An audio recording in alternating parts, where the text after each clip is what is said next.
I'm Caden Love, And I'm Seema Love, his wife. and we are Love and Lore, giving you dark fantasy, light fantasy, and everything in between. And today we're going to give you recommendations based on the books that you read as a kid. We made sure that these books have some unified elements with the books you loved as a kid and that they have at least a similar vibe. Some of them are going to be direct recommendations like dragons, but some are more kind of the atmospheric feelings. So, first off, we're going to start with Aragon. I feel like a lot of people grew up reading Aragon. This is classic Dragon Riders, which really hits it for some people. So, we're going to even give you an indie recommendation. One of the biggest indie names out here is Ryan Cahill and his Bound in the Broken series. Pretty long and it's still going. These books are big and wonderful dragon riders, but a very well thought out world, great twists and turns, and this is one that you are going to love if you loved Aragon. I'll keep it there to avoid spoilers, but this takes dragon riders to another level. Okay, and we could not miss mentioning Harry Potter in this video, and the book that we think will be perfect for lovers of Harry Potter, it is definitely The Name of the Wind by Patrick Rothfuss.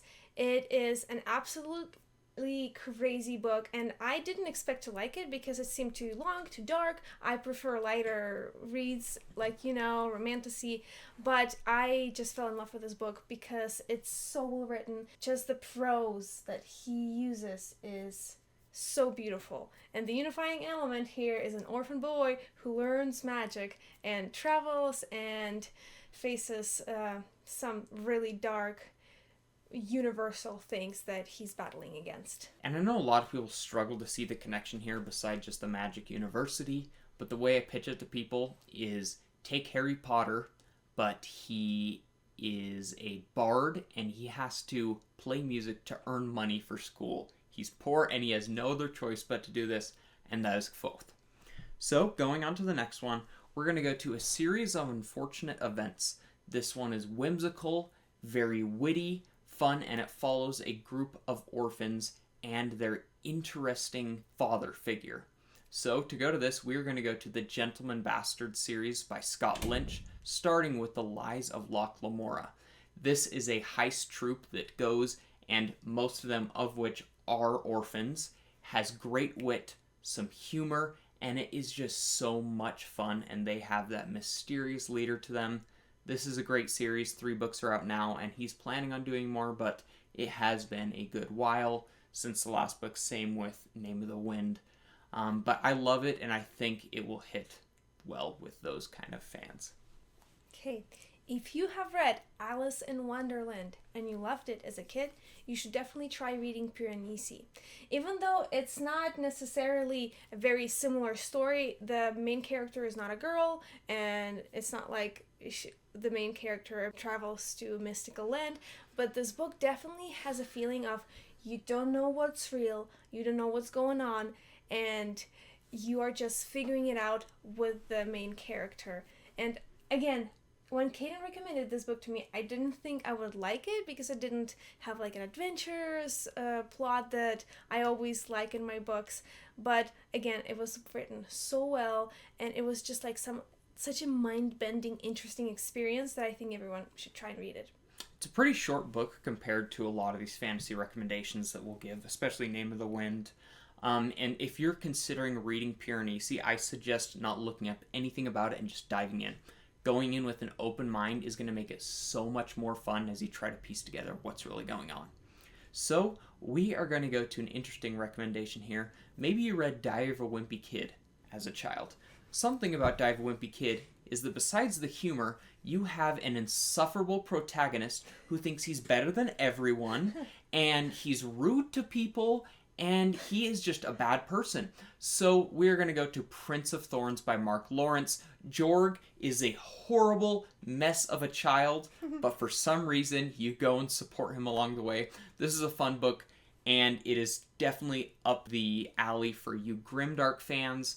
If you don't like grimdark, I don't think this is going to hit it for you, but I loved that connection there because I think that Greg Heffley is one of the worst protagonists ever, and Jorg can be fun, but Greg is just such a bad person. And so hopefully you'll see that when you have a murderous leader of mercenaries and he's 14-ish. Yeah. I think it's so funny how Caden hates... Oh, it's horrible. He's a horrible... hates him. Okay, so actually, I didn't read any of the books that we mentioned in this video as a kid. As a kid, I read anything I could find that looked like a fairy tale, anything that had a princess as a main character. Like, honestly, like, these are only the kinds of books that I would read. And as an adult, I really, really loved Lunar Chronicles. These are retellings of classical princess fairy tales in a sci-fi world with an interconnected plot, and I honestly wasn't a huge fan of sci-fi when I started reading it, but it just hit every spot. So I would really recommend it to every girl who loved princess stories as a kid. Yep, and a random brief recommendation. If you read Animorphs as a kid, check out Beast Call. I don't know anything about Animorphs. I collected tons of them and never read any of them. I just thought the covers were cool, and you just like track how it goes from like animal to person. And I've been told that people think that my Beast Call cover reminds them of Animorphs. This is a monster hunting prequel to Elegy of a Fragmented Vineyard. How close it is to Animorphs, I have no idea. Like I said, I just had the books and would flip through the bottom. Enough of that. Let's get to an actual recommendation, and that one is going to be for those that read Captain Underpants. This one had such fun art, there was humor, and a superhero aspect. You need to check out Invincible. This, I know a lot of people recommend Berserk for fans of high fantasy, and I feel like Invincible is the equivalent for sci-fi. Begins as a very much a superhero story, but then transcends into this science fiction story. There is so much humor, wonderful, wonderful art, better than any other superhero story I've ever read, and it is just full of heart, twists, and heartbreak. So amazing. Honestly, my favorite comic series ever. So another beloved classic is Ender's Game. Such a fun sci-fi book. Take the sci-fi aspects of Ender's Game, put it with the dystopian thrill of Hunger Games, and you get Red Rising. Honestly, this is my favorite sci-fi series, and I say that dystopian part kind of reflects Hunger Games, mostly in the first book. After that, it becomes a full-on sci-fi epic. This has some of my favorite characters ever written, some of the greatest twists.